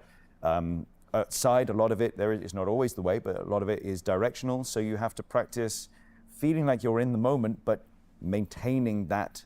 One thing as well, if you want to keep getting work, as a voice actor, you could have the best voice in the world, right? But if you take 3 hours, when someone else can do it in 2 hours, they're going to go back to the person who'll do it in 2 hours. At the end of the day, it's running up costs. This one is just about Mr. So, Hands. yeah, learning how to control the mic and your voice and put them together and making sure that you are doing things in a timely manner and not running up time and not running up extra editing time, you know, with the editors having to take out little sounds in your voice, ums, ah, boom. They're great. Ums and ahs are great when they work, but just making sure you understand your relationship with the microphone, and that will always, always help you get repeat work. Awesome. Well, guys, you heard it. You know what to do now if you want to get into the voice acting career. Good advice for me. You heard it from Mr. Hans, so you know you need to believe him. This is good advice. All right. Actually, I have a question for you, Pawel. So you know we've heard Mr. Hans obviously multiple times, his recording sessions. But do you guys change anything based on those recordings in the character already during like quest design or narrative design? Yeah, that's a great question. So I think there's two ways of we normally cast the actor for the role. And I will use Keanu Reeves and Idris Elba for this example, and then we'll get to Alex, because you will find yourself in one of those examples, I would say. So one example is actually the story of Keanu. So the way it was that we had a story written, we mostly knew what we wanted, and then we were casting the actor for the role, and in that way we found Keanu Reeves. And then when we knew it's him, then we started sort of writing for him. And that was also the case for Alex. It was that kind of situation. We kind of knew what actor, what sort of role we are looking for, and then when we found Alex, then we knew, okay, this is how his voice is, therefore those things work best, you know, when they're done like this with that kind of voice. That's normally how it works. With Idris Elba, it's actually interesting because it's a slightly different story. In his case, it was a story outline. It wasn't yet a fully fleshed story, quests, scenarios. We didn't know much yet. And then we started conversation with him, with his agents and so on, and he liked the pitch. So then when we already had an actor, we were designing it specifically for him. So those are two separate, I would say, approaches. They can produce equally good outcome, I would say, but those are different ways to do it. And again, cinematography, games, various like famous game designers, like let's say Hideo Kojima, he likes having actors very early. and does things for the actors. Here in to the project, we kind of mix it, right? Like we are trying to, and again, having actor as early as possible is wonderful. Like knowing how the actor sounds, even when maybe those are like lines that we at the end up changing, or it will be re-recorded by some reason, or again, something in the story changes and we need to like re-record a section and some old thing is not being used anymore. It's always great to know how someone sounds. Like during in game development, actually, the breakthrough moment is always the moment when first voice acting lands in the game. Since I would say 10, maybe 15 years nowadays, game industry, especially like AAA, is using all kinds of fake sort of voice generation methods to basically patch it first when we are like drafting. And again, I'm not talking about proper AI. I'm talking about just really rough sounding, very simple stuff, right? So when we do that, it is so different. Like seeing the game just with a text versus even with generator is so different. But then this breakthrough moment is really the moment when actually these fake sort of lines get replaced by actual proper voice acting. And then when you see it, you're like, wow, okay, this is totally different than what we thought. And that actually informs us so much, especially when it comes to the scene design. So one of my departments, a cinematic design team led by Andrzej Stopa. So these guys, when they work on the scenes, like they do listen to voice acting a lot. Right, and when they do work on like animations and direction, making sure that Mr. Hands works as well as he could. Like the voice acting is the guidance. Like they are doing it for that. Even though we might have had a specific idea for a scene, that was often actually that we just listening to the voices, having the writing done, and so on. Then we're like, we need to do it differently, just because of many reasons, because it will be just better. So. As I said, like Alex was in the same sort of category, I would say, as Keanu Reeves in this case, which is that we kind of casted him for a role, and then knowing what lines are there, we kind of knew how we can write for the actor. And writing for the actor is really a different feat, I would say, because you kind of can expose the best elements of that of that person. Really, and you're just not going into things that maybe do not sound that well, or you're just using the advantages you have. That's a normal thing. Like every director does it. It's just in games is slightly different. So this is how we went. Being in a category with Keanu Reeves, that is fine company. Yeah, I'll take that. Absolutely. Yeah. That's true. All right, Alex. So you had a chance to play Phantom Liberty a little bit already, and you also had your experience with recording the voice acting. So, do you have a favorite gig or favorite moment from the game with Mr. Hands? Spoilers. So, in terms of a favorite, it's difficult because I have only just before flying out here, only just got into the Phantom Liberty aspect because I went right back to the beginning. Because I wanted to experience 2.0 and into Phantom Liberty, and also because, and I know this is going to sound narcissistic, but I really wanted that first phone call driving into Pacifica to be my voice, right? The voodoo voice quest Yeah, exactly. So I wanted to wait for that, and I wanted that moment to be with my community on stream, and so I waited for that moment. So I played it. I've been doing like 8-10 hour streams, get like cracking through as much as possible.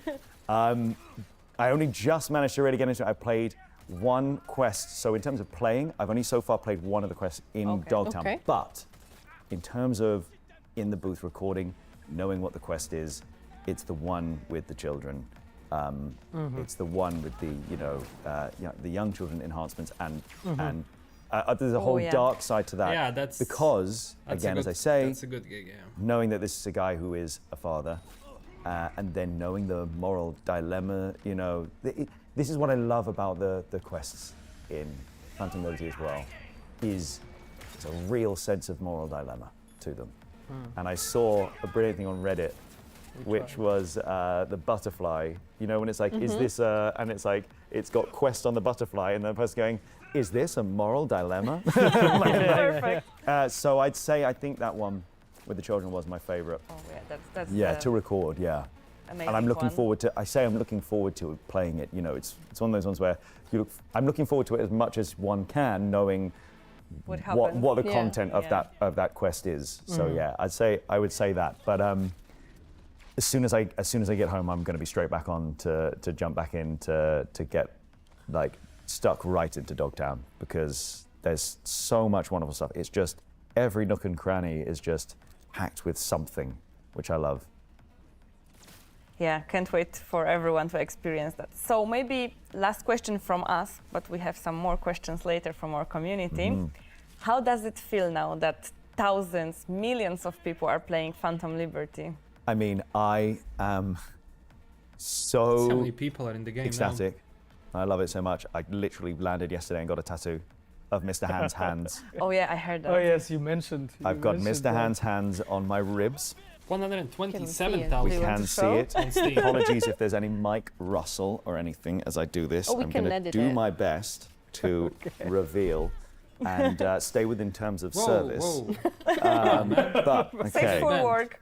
here we go. So it's still got the Oh, Man, that's still got the cool. second skin on. but- Damn, man, So we've you- even got the fabric. I of thought the, it's gonna be smaller. No. You So went we've- like all in. I went all in and ribs for my first tattoo. A bold choice. Literally had, while I was getting That it hurts. tattooed, there were other tattoo artists who were coming and looking, and I don't speak Polish, Oh yeah. but I could hear them, that my tattoo artist, and you know, she was like, sorry for speaking in Polish, she was like chatting, and the only words that I did recognize were actor and Cyberpunk. And I was like, I know those words, and they were like, yeah. And then she basically was like, carried on chatting, and then the other lady, the tattoo artist, was like, she then in English went, "This is your first one." So obviously they've been talking about it. Like she went, you could see her go. She looked at me, she went, "This is your first one." On your ribs? You're brave. It's like, why would you choose your ribs for your first one? I was like, well, I don't know. But it's happening now, and I guess it means that whatever I do next, if I ever get another one, it'll be a walk in the park. Yeah, that's Right. true. Right. It feels amazing. It feels so cool. As I say, Un- I was a fan until you of this tried the before neck. I was involved in it. Tattoo, that. So it's very, very rare that you get it that way round. It's very, very rare. Normally, you become a fan of something that you've worked on when it's released, you know? Yeah. But I've watched Edge Runners through twice, played the game through. This is my third playthrough. So now to be a part of it and to see the love that people have for it, Phantom Liberty, the love that people have for it is immense. And it is fantastic. I love that as soon as you step into Dogtown, there is this tonal shift. And yes, it is part of the game, and it can give you, you know, there's a new ending and stuff, and it works within it. It still feels like everything you do in there has its own identity, this spy thriller side, and it feels like it's a book within a whole series of books. You know what I mean? That's its feeling. Yeah. And I absolutely adore it. I think that I'm constantly, and this is not a comment on my own performance, this is like, I'm playing the game and I'm going, that is an excellent bit of acting from that person. That is an excellent bit of acting from that person. Yeah, I mean, I'm so grateful to people who, you know, have approached me, be it on stream, social media, whatever, and said some lovely stuff about Mr. Hands. I'm always going to be aware that in terms of change, there will always be some people who are like, I don't like change. Yeah. You know, stuff like that. So I hope that, you know, people just like him, and they understand where he comes from, and they understand the human side to him, and they also love him a bit, even if there's something slightly scary about that. You know, about someone who can have, if someone is just out and out like this sort of cold, calculated, you know, methodical person, there's something scary about that. But there's also something endearing, but equally terrifying about a person who can have a real life and then switch it off. And I hope that people feel both sides of him and kind of True. get that slightly uneasy feeling about this man as well. Appreciate him. You know, appreciate free him gun. and also feel wary of him. Yeah, absolutely. Well, let us know, guys, what you think about Mr. Hands in the comments. So For this we'll let Alex know what your thoughts are. And all right, as Alicja mentioned, we actually gathered some questions from our community to you. Oh, so Yep. there is Q&A. To Uh, Mr. Hands. To Mr. Hands, yes. Okay. So, I hope you're ready. I Let's mean, community probably not. questions, can I ever really be ready?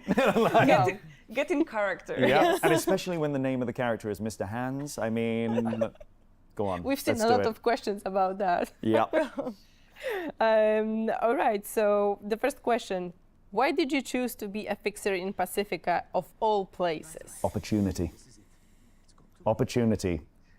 Power abhors a vacuum. Oh, yeah. There that you go. makes sense. Great line. Power abhors a vacuum. Someone who sees an opportunity to work within this chaos. Again, as I was saying, disenfranchised. Just sort of goes, all right, well, you're going to go all in? Great, let's go for the place which has the seediest, dirtiest, like grimiest aspects that you can use to your advantage. Yeah. Yeah, I think it's just it's just that. It's opportunity. You're right. That's a good strategy, I would say. Yeah. So the next question, have those hand implants proven quite handy? Literally, yes. I'll tell you one thing that I think is a huge advantage to that, and I thought this when we were recording, for someone who likes anonymity, no fingerprints. Oh. Oh my gosh, I never thought about no in fingerprints. connection to We'll never leave cyberware. behind fingerprints on anything he touches. Smart. Yeah. But cyberware leaves a trace. If we're going to be talking That's from gonna the be lore interesting perspective. one. Crunchy or smooth peanut butter? Crunchy. Yes, Team Crunchy. It's always got to be the crunchy. You've got smooth, which just feels weird. Why would you want that? You need texture. Texture and flavor, that is where it's at. 100%. I Yes. agree. So why do they call you Mr. Hands? I mean, a court case that I'm not allowed to talk about. No. That's classified. I mean, it feels kind of explanatory, right? You know, I guess within a world which is full of people with cybernetic implants, adjustments, alterations, it's because no one gets to meet him unless he decides you get to meet him. So how do you define him? How do you refer to him? How do you talk about him? How do you describe him to someone else?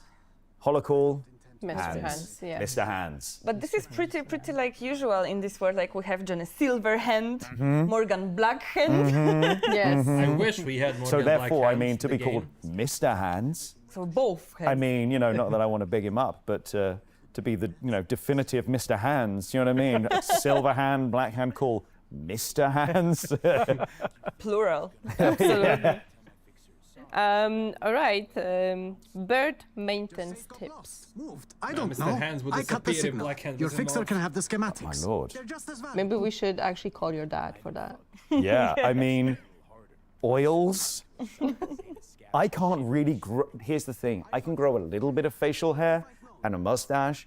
Mine never wants to grow long enough to actually know beard maintenance. I feel you, man. So Yeah. I'm just going to go with what I've seen in my dad's little cupboard and say oils. Oils. Lots of oils. You know Alright. that for a fact, Darren, or just So guessing? now 'Cause something more we to don't you, know that. Okay. Mr. Hands. I would How love to did see you him get in the next game. character, definitely. and who influenced your performance? Interesting. So I feel like maybe there's already an element that I've answered there with, that feeling of there's a bit of fatherly, Yeah. so I therefore defer to what do I know as a fatherly sort of sound, tone. So there's that. And then also, I think people hear it more now. I mean, again, Mr. Hands is not, when I go right down here, That is he's not Mr. too Legs. far away from, my voice. He's got to change. But if I were to go here and get a southern drawl and really do this, there's a bit of Frank Underwood from House of Cards. Oh yeah, I yeah. can Who hear that. again is a person who has a public image, but has a totally different personality to his public image, Interesting. and has that kind of menace. There's still a menace in the voice. Oh yeah. So if you were just to hear just the voice and not know that he has a family and stuff, there's something that's got a kind of menace and charm combined. So I would say a combination of Frank Underwood meets my dad. And I'm very glad that my dad is not like Frank Underwood from House of Cards, because that would be show, terrifying. Great Honestly, show. terrifying. All right. So we know that you don't like tea. You're the coffee guy. But what do you think is special in the tea blend of Mr. Hands? If I said, that wouldn't make it special. True. True. Do you know what I mean? Like, you know, if he- Clever man, if clever safe. meticulous, meticulous, methodical, thinking it through. One does not reveal their special 3 ingredients. steps You ahead. know, exactly. It's a chess game. I'm playing chess Okay. with my tea. Probably some exotic brand. And of okay, tea now some has to be fashion imported. tips, Okay. because you got the Mr. Hands suit. So where can people get that? The internet. A desperate Google search on the internet. I think Mr. Hands is. I'm so intrigued, right? Because I feel like it's so interesting in the video game world. We obviously see characters, and they rarely ever change outfit, right? Yeah. But I absolutely believe that Mr. Hands has several variations on a theme. Absolutely. Mr. Hands will always have the same sort of suit, Educated but guess. variations on it. I would like You know, that maybe as sort well. of like a nice navy. see, though. You know, one that's sort of maybe Where do sort they of a go? deep green, things like this. You know, different suits for different days. Now, obviously in the game world, you get a continuity. But I think the key thing is, I genuinely believe in this actually. Buy a suit that you really like, even if it is a little bit too big for you. And then get fat. Get fat. When it's a bit too big, you said. And then drink beer.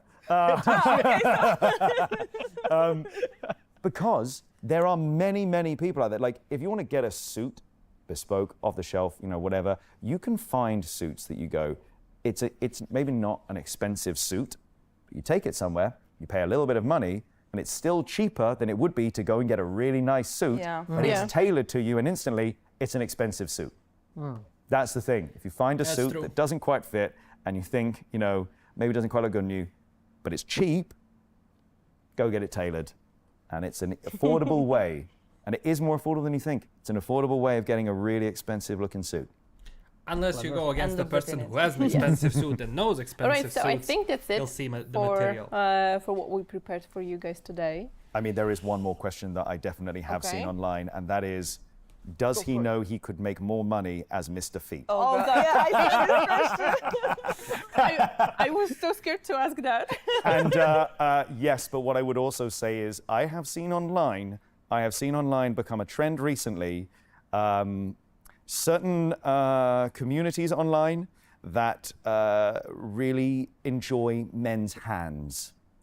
There is an aesthetic There that is goes no with New it, Game so I Plus, would say man. there's still a market I'm for it. sorry, I mean, but it's that's- 2077, so maybe they've already Exactly. Yes. There's a- figured it out. It's 2077. will There's a mature to it. market for everything. Yeah. All right. I hope you guys enjoyed being here with us, and Loved it was it. so Great lovely to talking. have you. Pleasure much to be fun. here. Alex. Thank It you was for having so me. fun. And yeah, you know, guys, remember Phantom Liberty is We need to already do more of out these. for all We need to get PlayStation Gavin 5, Dra- Xbox Series S, Sarah and X, Millie. and PC. So, you know, go try it out. You can hear Mr. Hands right here in a game, and you can see Pawel, Sasko's work and the other dev teams that we have in the studio. Just, you know, go and play. Yeah. Easy as Yeah. that. Go discover Dogtown. Yeah. Yes. Exactly. Play Phantom Liberty and tell us what you think. Yeah, thank you. Do you guys have any last words to our community? I mean, I think my only one is welcome to Dogtown. Yeah. So maybe my last words would be, it was really an incredible effort from the whole studio and from the whole team to really put this game together. And I'm talking here about 2.0 and Phantom Liberty. And I really, really hope you have a good damn time with this. Enjoy. All right, so that would be it for today, guys. And I hope to see you very, very soon. Very, very soon. Interesting. Okay. Goodbye. I wish they do more of these. By the way, the song is out. They're reading Alex Jordan. Okay. Nice. Okay, so I cannot switch this, but Alex Jordan is on Twitch. So Alex Jordan VO, and he's also on YouTube. So this was a new Red stream. Honestly, I wish that they do more of these. As I said, with Gavin Drea, Male V, and Sarah Lee, and I wish they also bring Takemura. I can't remember all the voice actors now. Takemura's, Judy's, Panam's. If they do this stuff, it would be cool. Also, Hansen's voice actor. That would be cool. Songbird. I mean, they could also bring Reed and Johnny, but getting Idris and getting Keanu to appear on the stream is a little bit more complicated when it comes to scheduling and money, again, depending on the contract. But yeah, it was fun. It was a lot of fun. So there is nothing new here, so they're not gonna be releasing any new content. So this is just events which they organize now, to kind of bring more attention to like voice actors and the game. Obviously, this is still promotion, but it was nice. I wish to see more of this,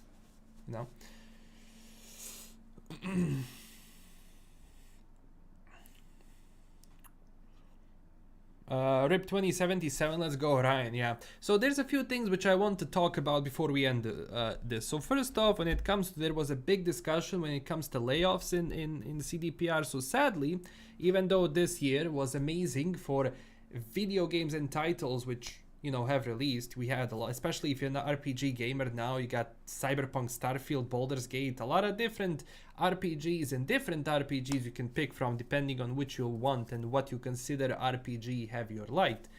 But the problem is with this year is that there has been a lot of layoffs and a lot of problems in the video game industry. This year for devs in general was not a good year. Now, sadly, layoffs happen in any industry depending on the economy, as it is. Video game industry is still an industry and has to depend on everything which is happening in the world and with companies. Sadly, there was recently Epic layoffs. I believe, what was this? Did they release like 900 people? That's crazy amount of people, which again can be... The situation in Epic is a little bit different because Sweeney is so hell-bent on suing Google and Apple and trying to figure that stuff out. I really recommend you watch Paul Tassi on that topic. He talks more about that, and he's very much more involved in that Epic situation. But yeah, that's... And also, yeah, CDPR had layoffs, sadly. So this year was kind of problematic for the industry, problematic for people, especially with the overhiring which was happening in 2020, prior to 2020, and then problems which happened then, work from home and all of that. And it's usually just scaling down. That's what most corpos will tell you in general, most people leading the companies and management board. We have to scale down. We have to scale down and optimize our processes because now things are becoming more expensive. Running stuff is more expensive, and sadly, a lot of that gets spilled over to workers in any industry, and in the case of this one,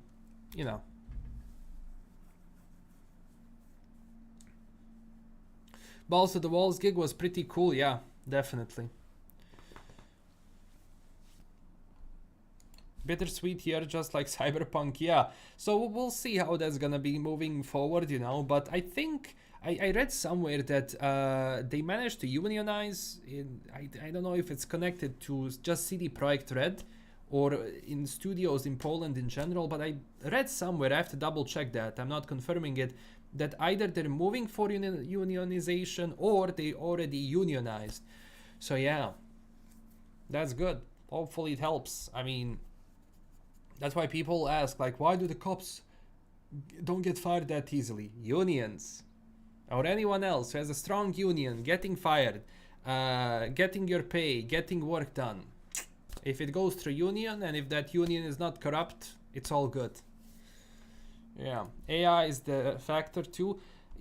Yeah, I mean, this whole AI situation is rough. I mean, like, my stance on AI is I don't mind AI. I like advancement of technology in general. I think a lot of good things can be done with AI, but at the same time, when everything is so accessible now, because AI was always there, it wasn't this accessible and it wasn't done in this way, but now I think there is going to be a lot of overuse of it to the point where people will get tired of it, and it depends where it's going to be used. Like I already see like what is the name of that YouTuber?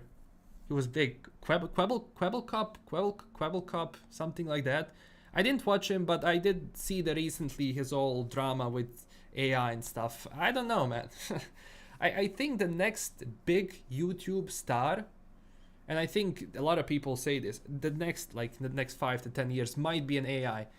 You may not like it. I don't personally think it's much of it, but I think same as it was with VTubers and how those characters can become, because VTubers in general, characters portrayed by streamers in most cases, how they can be popular.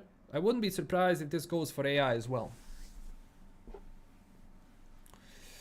It should be used on repetitive tasks. Like the thing is, I think someone managed to integrate AI. Like, oh no, wait, I think someone managed to integrate like AI stuff for like big MMOs which don't have voice acting. I think in those cases maybe it's okay if it's like an add-on or something like that. I still wouldn't like AI to be used in those situations, especially now, because you can hear when it's AI because it speaks like this every time. So yeah.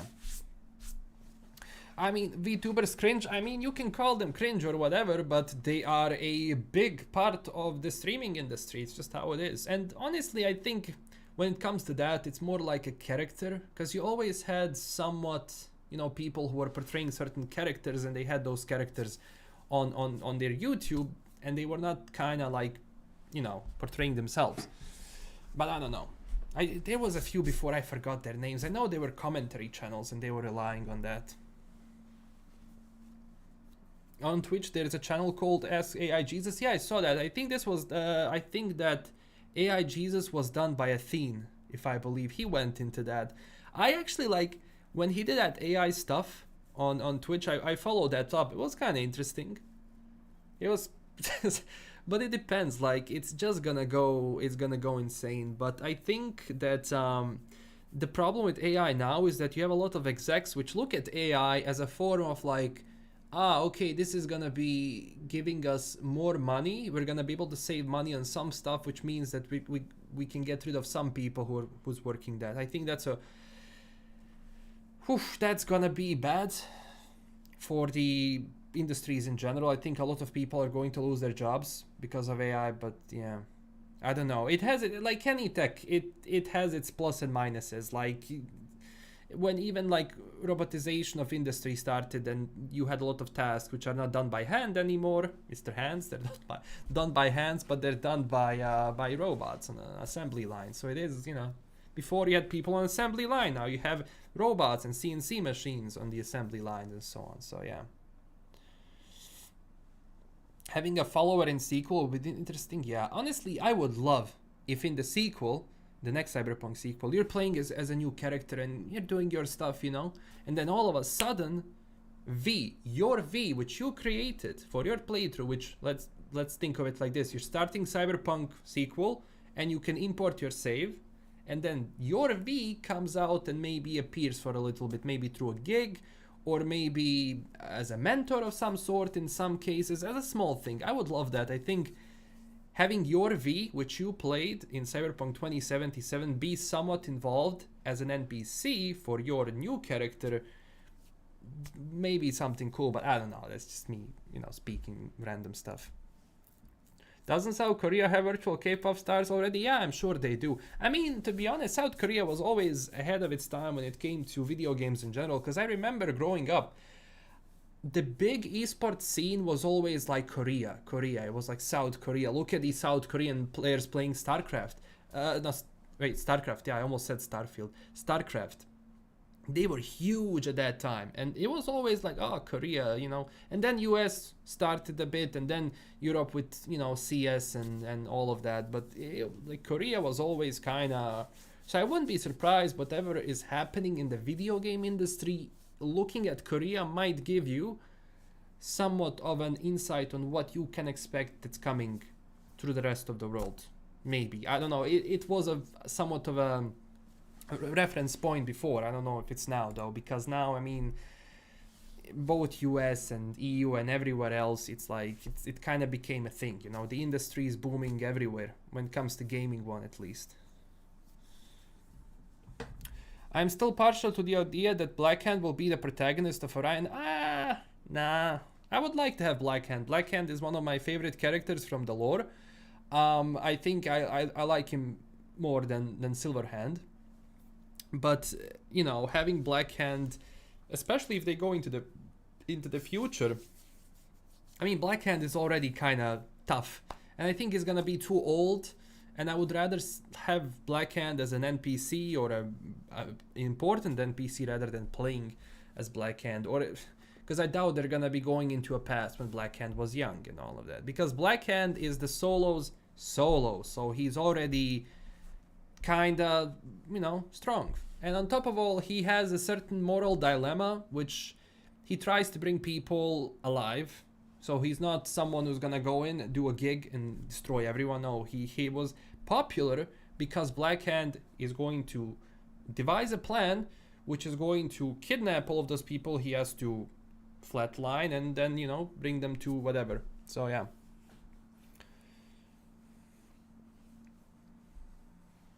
Did any of these people watch Terminator? I'm pretty sure everyone watched the Terminator. Oh man. Nvidia going insane with AI, I'm not surprised. I'm not surprised. Have they stated how far in the future Orion will be? No. But it has to be like somewhat of a catchy title, so keep that in mind as well, like Cyberpunk 2077. Again, it can be random, but I doubt. Maybe 10 years. I can kind of see them that. I mean, 10, 20 years, who knows? Maybe it's gonna be 1 year. Maybe it's Cyberpunk 2078, which would be funny, but I don't know. Yeah, like it's so far away. Like when it comes to Cyberpunk, they have some, like they said previously, they had some of the ideas for it in a conceptual phase, but that's basically what Cyberpunk sequel is, just a conceptual phase right now. We'll see. I'm more interested in seeing like how they handle Witcher. Johnny Sims, hey, thank you for your donation, man. Do you think the term RPG has lost its meaning nowadays? V3 and Cyberpunk are regarded as the best RPG, but there is no meaningful choices at all. Might as well be a linear game. Oh man, oof. There is a lot of choices which happen in The Witcher 3. Now, depends how you view it. If you are going for Baldur's Gate choices, again, Baldur's Gate is designed in that way. It depends. Like, yeah, the term RPG nowadays is used a lot, and I think somewhat it's lost its meaning because a lot of games will take mechanics from RPG titles and then put them in the games which not might be necessarily that, you know. And I think this combination now of different systems and ideas from different genres, which were kind of separated before, much more than we have now, I think, you know, it's just games have gotten so big that now, like, okay, you're doing a shooter game. Oh, we're going to include some skills, which is something from an RPG before. Oh, we're going to include that, which might be from something else. I don't know. It's depends what you view an RPG. I view Cyberpunk. Well, I view Cyberpunk and Witcher 3 as RPGs, definitely. I mean, is it going to be as deep as another RPG, as, let's say, Baldur's Gate 1, 2, or 3, or Fallout 1 and 2, if we go back to those days, depending how it is. I don't know, like, it's blurred now, definitely. See, Cyberpunk is more action with RPG elements. Yeah. Although now in Phantom Liberty, I think that they took that a lot more to heart when it comes to RPG segments, and that's why you have a lot more those micro decisions. I think Cyberpunk is playing really well into that. It doesn't maybe have huge decisions, unless we look at PL, but it has a lot of micro decisions which can happen, which alter some things which might not be that. But yeah, it's always a problem when it comes to predefined characters. Like if you look at The Witcher, like there is only so much you can do as Geralt and his decisions, so you not ruin who Geralt of Rivia is. And V also, in a sense, is somewhat predefined, not fully, but somewhat predefined character, you know. So it depends. Like it really depends on like the game and the formula of that game.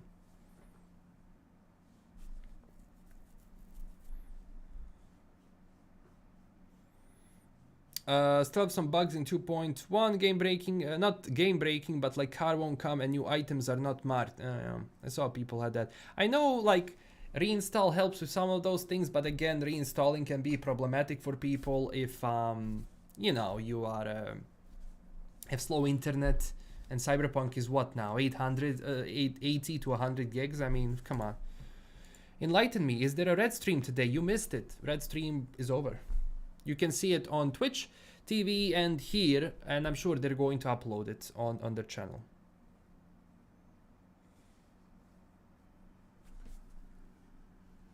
Right.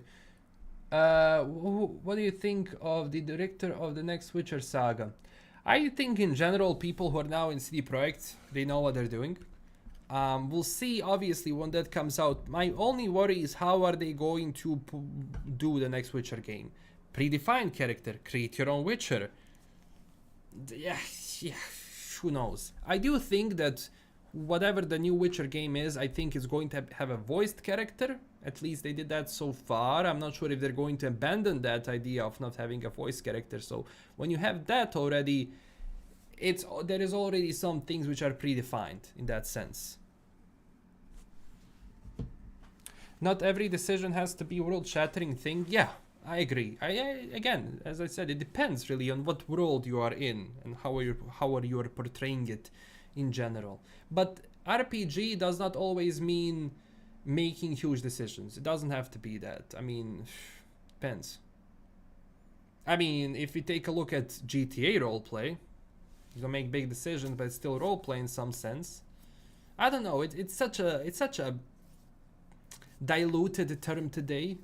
The RPG in general. I mean, same with racing games, same with shooter games, same with everything. It's just the games today, as I said, have so many little mechanics and stuff which how they are portrayed in a certain formula. Keep in mind, because when you see Ubisoft and everyone else, they see something which works, which sells, and then they stick to it because they know it's going to be a safe investment or a safe production.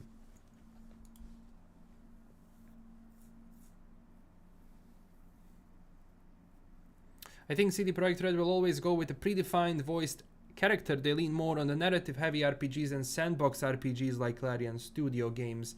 Yeah. But yeah. I mean, Baldur's Gate 3 is it's a weird example because they also have this sandbox RPG, but they also have this really nice narrative overall, which can happen through your decisions. But yeah, I agree. It depends, you know. Unrelated, but what is the LED screen behind me? So this is the Johnny Silverhand statue from Pure Arts. This was sent to me a while back. So what it does, it plays music. I don't even know. I cannot find the remote now. It also has the full soundtrack of Cyberpunk when you turn it on, and it goes through these commercials. Like, it just loops them. 100% we will not create our own Witcher. There are too many lore limitations. For example, women can be Witchers, plus in the lore Witchers are only white. Oh, here we go again with that, man. Oh man. Yeah, we'll see. And it's like now everything is just around that. Politics is just in everything, man. I just want it.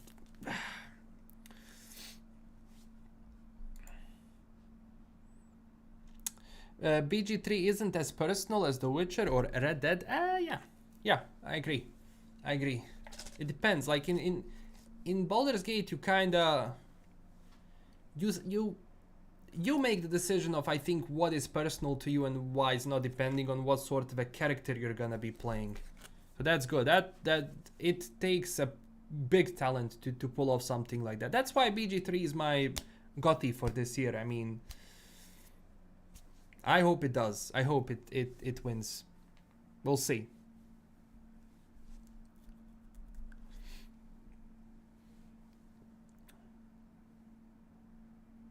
This opportunity not have a statue play Samurai IP. I'm sure, like, if I because again, this is just the LED screen which can be reprogrammed. So maybe I can pull off something like that to because I wanted to put in the new tracks from Phantom Liberty into this thing, so I'll have to. But the only thing I don't want to do is break something, because this is assembled in such a delicate way that if I cannot do it properly, then I will not be touching it.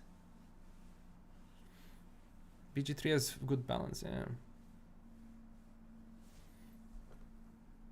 It's cool, let me play as Lambert and romance Kira.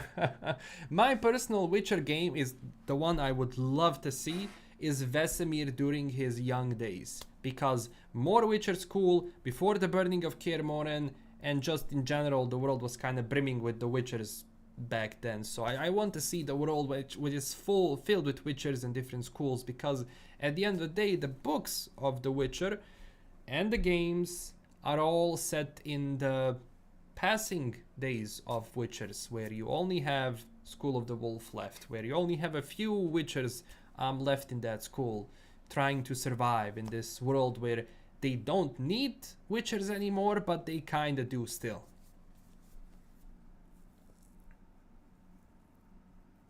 When you have dancing squirrels in a game, you know it's good material, yeah.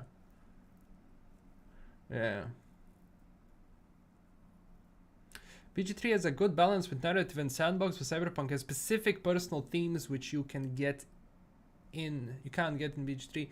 Yeah, I mean, it all depends on how you formulate the game and you formulate the quests and so on, because those things can be different, you know. Like Nightmare of the Wolf, yeah, but yeah, just done differently. I mean, Nightmare of the Wolf was alright, in my opinion. I didn't like some of the changes they made in the story, but yeah. Well. Let me do Vesemir fat Witcher stuff too. Yeah, and also, I mean, Vesemir is such a good character, I think, to play around with, just because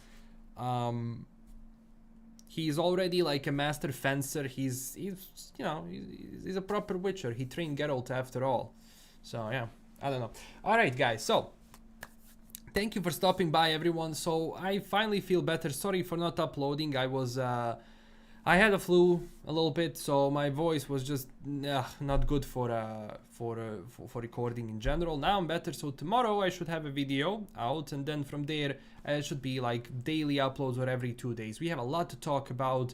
I have some guides again, and also we're soon gonna start talking about heavy spoiler stuff when it comes to certain quests, certain decisions, end game decisions, the main story and everything. So we'll talk about that. So thank you everyone for stopping by. Thank you for taking the time out of your day to be here today with us, chilling and watching this. And I'll see you guys and gals very soon with a new one.